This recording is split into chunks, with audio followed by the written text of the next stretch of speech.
Welcome back, listeners, to BizBlend, where bold business meets the messy middle of growth, mindset, and what it really takes to lead. Now, today we are cracking open a conversation that many leaders are too afraid to admit they need. A conversation about the invisible rules we follow, the performance we perfect, and the parts of ourselves we have learned to hide in order to succeed. And listeners, my guest built a powerhouse legal career, youngest partner, courtroom dynamo, and the go to fixer when everything was on the line. But she was living a double life. High heels in the courtroom, Latin ballroom sparkles on the weekend, and when her two worlds collided in the Missouri Supreme Court bathroom, mid breakdown, post career defining argument, something fractured. And that fracture, listeners, became the birthplace of strategic unruliness.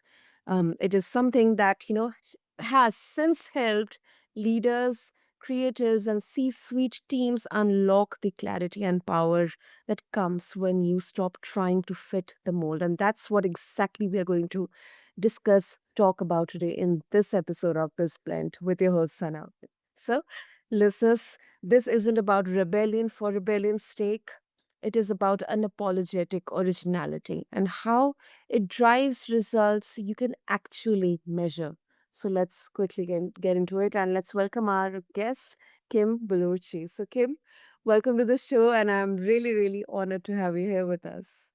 Thank you so much for having me, Senna. I'm so excited for this conversation with you. Absolutely, absolutely, and really, really excited to explore the strategic unruliness. But before that, Kim, you mentioned about the invisible rules that leaders unconsciously follow. So if we can throw some light on, let's say the most dangerous rule that you see people following, and what makes it so hard to break. So here's the thing about the invisible rules. The reason that they're so hard and dangerous is that they start when we're really, really young. They're things that we're told when we're little, like safe is better than sorry, or something is better than nothing. So that's one that I heard a lot when I was a little girl. And so we grow up thinking that it's better to have something even if it's not good, even if it's not what we really want, but at least we have something. So we're going to settle for something even if we really really want something else. And so a lot of times leaders, entrepreneurs, founders will build an entire business with that limit in mind. Every time they want something more, they're thinking, I kind of want something more, but actually, what I have is good. I should be grateful for what I have. Something is better than nothing. I should just be okay here. And so the limit is very dangerous in that it keeps us from achieving our true potential. And that's really and it's hard to see because it's so much a part of who we are. Hmm. That definitely makes it actually makes sense, and this is something we I mean, especially entrepreneurs and founders, they may not immediately realize or notice. And Kim, very very interesting story journey behind the origin of strategic unruliness. So if you would like to share maybe a glimpse of that with all of us. Of course. So I actually it's funny that I talk about strategic unruliness now because I was one of the most rule following people you've ever met in your life. I grew up really, I grew up trying very hard to do everything the right way. I wanted to be really successful. I wanted to be respected. I wanted to achieve just, tremendous notoriety in my life. And so I set about to do that in all the ways I was told. I would ask, what is the thing I need to do to achieve the next level? Tell me the rule, give me the playbook, and I would do exactly that thing. And so I became a lawyer, which is a very ruly profession, right? And so in that capacity, I was buttoned up, I was professional, I was fierce, I was the go-to person when anyone needed anything. And I created this persona that was so unbelievably strong.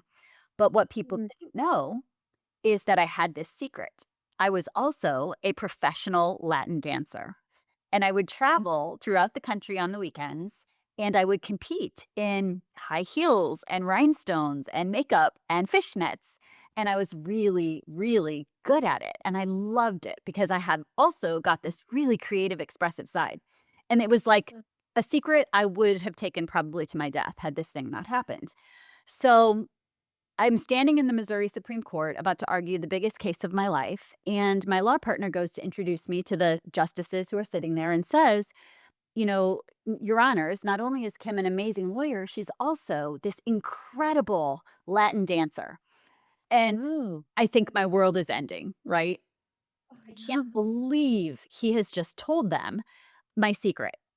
And so I get through the argument, I'm sweating through my clothes, completely mortified, and I run to the bathroom when it's over. And I'm standing there thinking, all the credibility that I've built, all of this time that I spent creating this person everybody respects and likes and goes to for hard things just crumbled.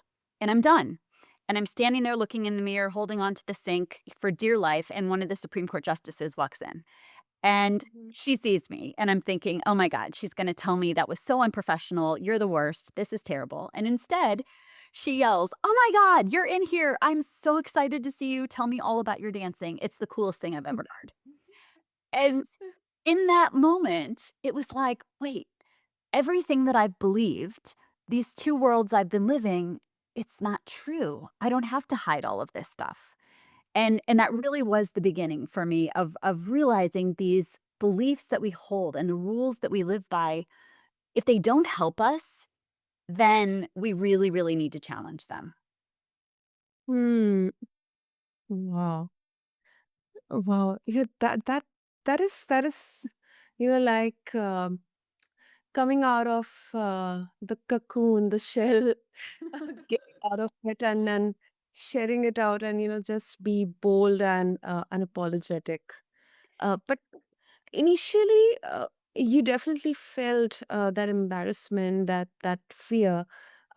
So, uh, did you plan to intentionally keep it tight, especially in the legal circles about your another world of dancing, just because it was not seen as a respectable or something? And I'm just curious to know. Yeah. I mean, absolutely. I was so afraid that it would not be seen as Mm, respectable or professional, that it would undermine my credibility.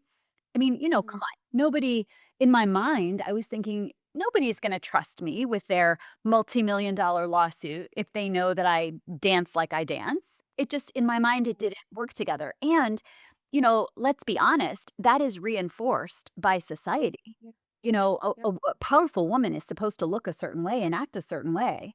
And those two things do not go together. A high powered attorney and a siren of a Latin dancer. Those don't exist in the same person in the same way, at least by society standards. And that's what I believed, and that's what I thought. And I'll be honest with you, people would say things to me once I did stop hiding it that reinforced those beliefs. People would say things to me like, "Oh my gosh, well, what do your colleagues think about the fact that you dance?" Or, "You leave your kids to go travel? How does that work?" And my favorite one was, "Your husband lets you dance with another man?" So, I mean, look, there's messages out there about how things are supposed to look. But the thing is that none of those messages help me do my best work in the world. And none of those messages allow me to be the biggest version of myself. And ultimately, they keep me small. And so I chose to challenge those and disregard them because they're not good for me. And that's really what I try to help leaders do is there are all these rules about how you're supposed to be and what you're supposed to follow and the path you're supposed to take, but those rules don't know your gifts and talents. They do not know you. They weren't made for you. And so they're limiting you if they're not helping you get where you want to go, truly. wow, that's absolutely inspiring, Kim. Absolutely inspiring. Mm. It's defying the stereotypes. It's uh, going against the status quo and redefining. And Kim, um, how do you think, now let's bring this in the perspective of, especially for all the um, change makers, the entrepreneurs, the disruptors. Um, why do you think, and how is being unruly, um, or kind of going against the norm strategic, not reckless? So this is an important distinction that I really like to make. So rebellion is reckless, and I love a good rebellion. I lived in that, in my teenage years a lot, where you just when you're rebellious, you're not being thoughtful about the choices you're making. Like we've all been there, where something happens and we just go like, "I'm not dealing with this. I'm not doing this. I'm doing it my way." And you don't really care what happens because in that moment you're just so mad about it or you're just so determined to do it a different way that you do it. Consequences, whatever, who cares? That feeling feels really, really good in the moment, but it isn't always what's best for you. It's kind of Mhm. a dopamine hit, right? Where you're like, I'm just doing this thing. Yep. Being unruly, strategically unruly, is a thoughtful process where what you're doing is you're identifying what's limiting you. So when you think about what you really want, you have to get clear about what you want. So that's kind of the first thing. But when you start to recognize what's limiting you, the rules that are holding you back, you start to challenge them one at a time. So you're being really thoughtful about it. You're not throwing everything out. You're not saying I'm not doing any of it. You're looking at it and you're saying, does this actually help me or does it hurt me? And then you get to choose whether you want to move forward with it or not. So you're being thoughtful and strategic in the process of breaking the rules. You're not just breaking them for the sake of breaking them. And that's why it works so well.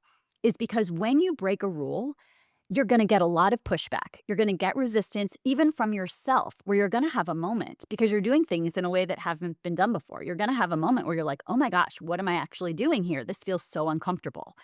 And you need evidence that you're doing it for a reason and that you actually have a process behind why you're making this choice. If it's rebellion, you're not going to have it. You're going to be like, "I actually don't know. I'm going to go back to where it was safe." Our brain is wired for safety. But if you've thought through it and you've looked at the rule and you're like, "Yeah, actually that rule was not made for me. It is not made for this moment, and it really is not helping me thrive. I am choosing consciously to break that rule because I know that it's keeping me from the thing I'm really wanting to do," then that helps you maintain the path when it gets hard and you have to keep going. So it's a very different thing than being Mhm. rebellious. Absolutely. No, no, I absolutely got it. Absolutely got it. It's there is a structure, there is um a flow in this chaotic and messy, kind of perspective to that unstrategic, or this unruliness. And I mean, you have shared your story with us, Kim, and I would also love to know. Our listeners would love to know what's one transformation that you have witnessed, maybe from a client where someone stopped performing and they started leading for real. So I love that question because I've seen so many incredible things happen. But one of my favorites is I was working with a client who had a successful business. Actually, they were successful. But they just weren't, I like to use the word lit up, like, they just weren't excited. And I kept asking, like, "What is going on? Why, what's bothering you? What's not exciting? What's just like, what's the thing?" And they kept saying, "Everything's fine, everything's good, we're profitable, it's okay." And as we're sort of talking about what they actually wanted, they wanted something completely different than what they had built. Like it was in the same industry, but their dream was to do luxury. They had a retail construction, a construction business, and they were building retail, but like strip mall retail. And they wanted to do luxury, like high end luxury. And when he talked about high end luxury, like his entire body lit up. And he was like, "But we've been in business for 30 years. We've built all these strip malls and restaurants, and our people aren't going to go for luxury. Nobody wants that. I'm not going to get people on board. It's just too big of a thing." And I was like, "But it's what you really want. It's your dream. You're made for it if it's in you." Truly, like, let's just forget about the rules about it has to look a certain way and do the thing. And you can make it simultaneous. It's not an either or. You can keep what's kept you, making you money, but also start to build this thing. So we made a plan to build it on the side and kind of like take a piece and make that happen. And the amazing thing was he was so worried that people weren't going to get on board, that this was too big of a shift, that it was too big of a bite. But his excitement over doing what he really wanted to do created excitement in the company, and people started putting extra time, extra energy, extra ideas, coming forward with like, "Hey, this is how that piece can work, and this is how we can build that, and here's an idea." It became profitable in 6 months, something they had no foundation for whatsoever, and in 3 years took over the company revenue, became the thing the company was known for, even though they'd been in business for 30 years doing something else.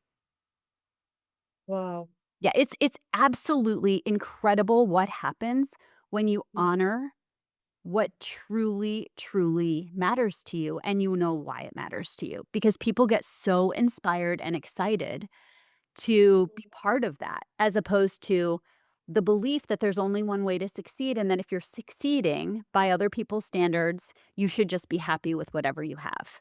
If you can dream it, you can imagine it, it's yours for a reason. And I've seen that over and over and over. I can feel that conviction. Can and then let's talk about how it can be identified. So uh, you had your unraveling moment in the Supreme Court bathroom. How can high performers, um, how can they recognize when they are reaching their own breaking point? Even if it looks like success on the outside, there is consistency. Okay, everything is fine. I don't need to, make any changes. How exactly can we recognize that?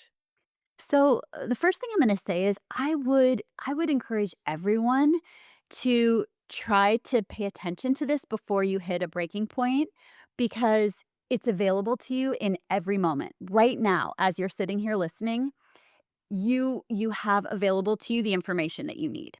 And so what you need to do is pay attention to this feeling in your quiet moments of there's something more. It's a feeling, I call it unsomething because it's different for everyone. But it's this feeling of I'm doing everything right. I've checked all the boxes. I'm walking down the road I was told to walk down. Like literally, I've done everything I've been told to do and everything I know how to do. And yet I feel like there is something missing. It's unsatisfied, unfulfilled, unhappy. It's unsomething. And it hits a little bit different from everyone, but our instinct is to push it away. Our instinct is to not hear it at all, to be like, "No, no, no, everything is fine. I'm good. I'm doing what I'm supposed to be doing," just to ignore it.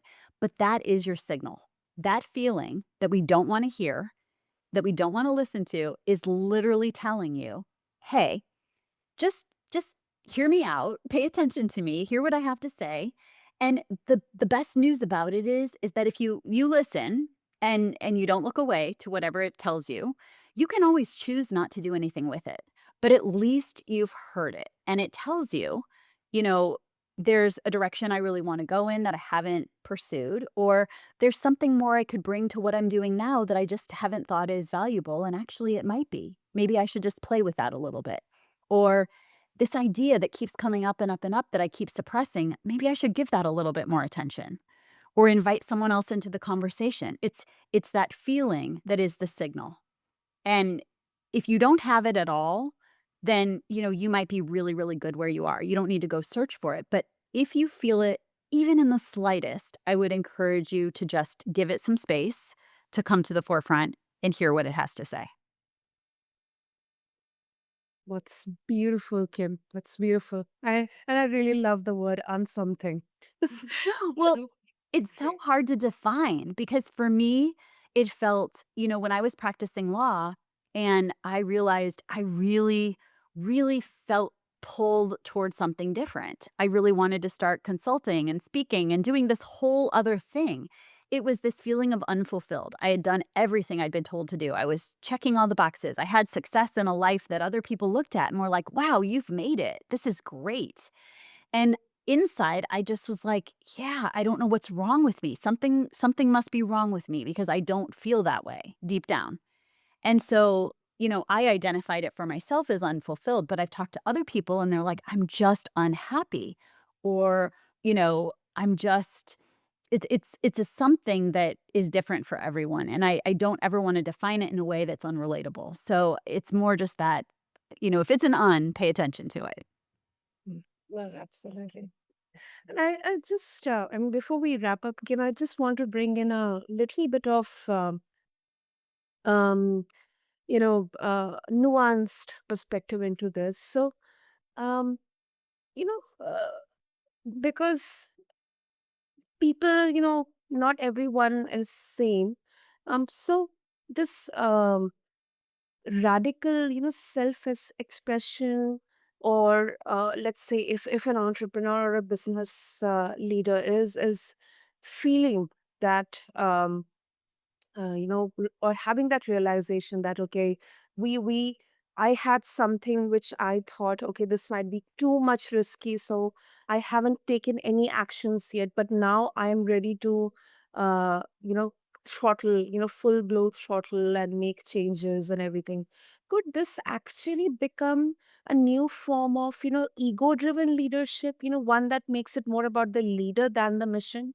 What if your team members, they are not ready to embrace the change? That's such a great question.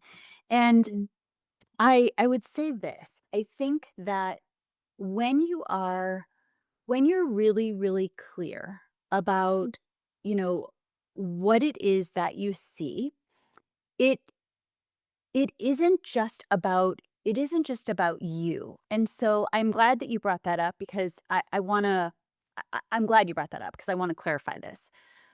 The seeing thing, I wanna do this, it's always in service of something. When you're building something, it's always in service of something, and if you have a team, when you're really clear on, "I wanna build this, and this is why I wanna build this," and it's the next version of the thing, right, and you know what it really is. When you're really clear about that and it's your company, you're the entrepreneur, you're the founder, and you can explain to people, excuse me, why it matters, why it helps people, why, whatever service you're providing in the world, whatever you're doing in the world is of value to someone.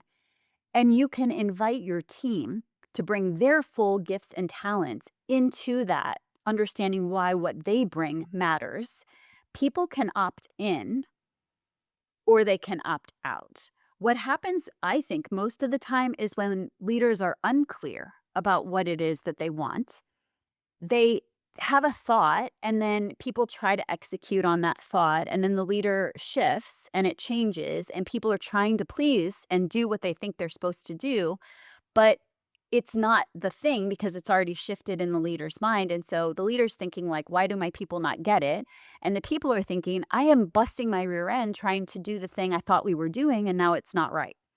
And mm, so this all starts our conversation started where I said you have to be so, so clear. It's not just clear within yourself, but you have to be able to communicate really clearly with your team what it is you see and why it matters. So they can decide whether they love what you see and why it matters and opt in to be part of that, bringing all that they have to the table to contribute to that. Or they might see it and be like, yeah, I don't see it. I don't like it. I don't want it. Yeah, that's not really for me, which yeah. ultimately frees people up to go do something that is. Mm. That once again, it definitely makes sense. Definitely makes sense, and I think this is how uh, strategic unruliness, it definitely serves the vision. So, Kim, if our listeners, they would like to connect with you and explore more about strategic unruliness and the work that you are doing, what will be the best way to do that? LinkedIn is a great way to connect with me. I love chatting with people there and also through my website, kimballurtchi.com.